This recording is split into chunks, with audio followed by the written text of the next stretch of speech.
Never. You're part Asian. It's okay. You know, when I was younger, and especially in high school, I never thought of myself as a super attractive guy. And last couple months, maybe last 6 months or so, girls will come up to me and they'll tell me, "Oh, you're cute or you're attractive." And this girl this girl I'm dating right now, she at least once a date she'll tell me that I'm cute or something like that. And it's weird to hear it because I've never thought that about myself. And the thing that changed it, I realized, was when I stopped worrying about trying to be attractive. I did stuff with my hair, I wore different clothes, I worked out like a maniac, all these weird things, and I still felt goofy, so it looked goofy. And when I stopped giving a damn about looking right, I don't know, girls started noticing. It's energy. And it's also about, dressing the way you feel comfortable in. I mean, in Texas, I didn't get the cute comments either, but ever since I moved to LA, I get it all the time. I mean, I didn't change anything. That's because you're so cute. It's more like I pretty changed the way I dress, and as he said, I kind of stopped caring as much, and then just dressed what I wanted. I wasn't dressing to conform to anybody. I didn't try to fit in any specific group. I'm like, you know what? I feel like trying this today. I don't care if it doesn't fit with my group of friends. I'm just gonna do it. And once you're doing the things that you want more, and worry less about what other people might think, then people react to you better. Because you can sense that too. So yeah, we're going to make you feel good. Everybody mentioned about, I've had the shelter life, I've put everything into my career, and I haven't learned about arts and fine wines and culture as much as I would have liked. So I have an insecurity that if I'm speaking to someone, I'm not going to have that richness to share.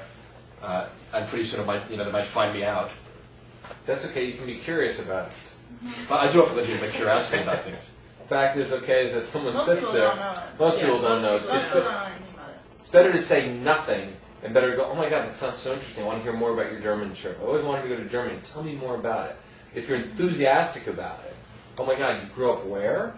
You grew up in Thailand? Oh my God, tell me about that. That must be amazing. I've never been." Because I've been spending my whole life in a room, being in a lab, studying blah, blah, blah, right? But it's like, tell me more. It's okay. You don't have to feel like you have to share, because you have probably a lot to share in other aspects. So you got to just give in and be okay. Okay. Anthony? My insecurity, I guess my insecurity probably been, it's probably been money. I never had physical insecurity. Just to talk about men over there, the height thing. I'm 5'6". I'm probably the shortest guy here. I hung out with a 6'5" Brazilian woman in a club. She didn't care. We had a good time. Just let you know. It really doesn't matter here because of the height.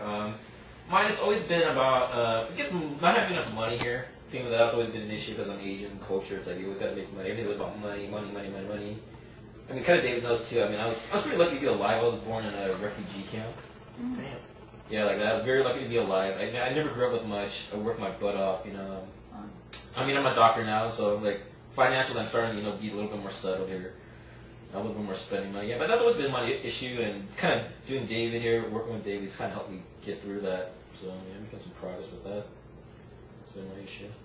But yeah, when I bought his master CD, that was like, I think the first CD, like the first, I think 15 minutes, you're talking about how women are wired, and like, they don't care how much money you make, as long as you have potential, they don't care how you look, blah, blah, blah, blah, blah, Something my friend Adam says all the time. And you know Adam.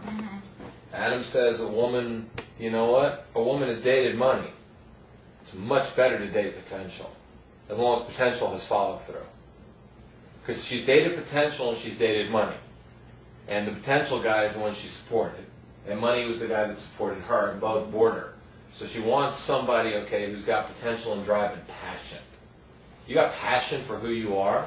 Doesn't matter if you've made it today or make it next week in your business. But if you got a passion, you wake up every morning with a passion.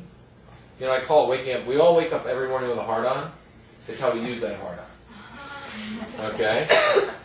We don't use it if we were not poking walls, but we're using it in that testosterone to really build who we are as a person. That's what makes you powerful. So use the power of your heart on in a whole different way. Show your passion. Passionate people, we're all attracted to passionate people. God, nobody wants to be around somebody. I hate being around. I got some rich friends. I can't stand sitting around some of them. You know, they sit there and they got a cockfight. And you know that cockfight? Well, you know, I just redid my driveway. Well, I just redid my pool. It's like, well, fuck you. That's why I left New York. I go back to New York. I go back to New York for 9 days. I go cockfighting one night. Thursday night in New York City, June 19th, I'll go cockfighting with a bunch of my friends. But the fact is, okay, we all like each other, okay, so it's kind of fun. We just really check in, who's doing what, who's doing well, but we're not like doing that. But I go outside of New York City and I'll go to like Jersey, where my friend lives, and I'll go to a party at his house. That's when they start cockfighting. Well, you know, we just bought the new Range Rover SE, and I go, SE, what does that stand for? Suckers Evolve? What the hell is that SE shit? Oh, it's Sports Edition. God, dumb old me, man. I didn't know that, right? I start fucking with it. One guy started talking about his new driveway. I go, man, this is so fascinating. Did you put the tar down yourself? You know, one guy measured his pool and said that his pool was almost an Olympic-sized pool. I said, why? Are you fucking training for the Olympics? You know, they compare. You know, they cockfight. You become that passionate guy, and passion attracts everything. Everything. Passionate about everything. Tomorrow, when a woman walks by with a dog, what are you going to do? You're not going to go, nice dog, and walk away. You're going to get right in that dog's face and go, get over here, you don't want to see you. Passionate about everything you do. Passionate about the food you taste. Oh, yeah. Everything. Like you're a I little would say kid. curiosity is almost the biggest attraction factor, besides passion. Hmm. Because if you're curious about things around you, that shows that you care about things. And when you care about things, it's attractive. I'm curious, where did you get the necklace from? Where's Robert? Probably from your suitcase you could. What about you, Robert?